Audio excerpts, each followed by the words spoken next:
day po sa inyong lahat, lalong-lalo na sa mga Irenatics, Team Charan, at Charanatics. So, ayan. Ito yung ating Wednesday outfit. Lalabas na po ako. Papunta na ako sa parlor. Tapos, ito.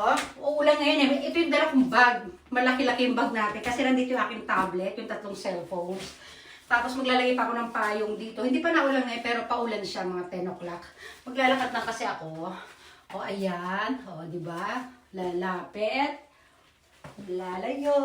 O, diba? Doon muna kayo, ha? Ang ating earrings, blue din yan. At blue din ito. Oh, nahahalata yung ano dito ko. Kasi tumaba po talaga ako. Yan yung taba ko sa kilikili. Pagpasensya nyo na. Magbabay na kayo sa hair ko today.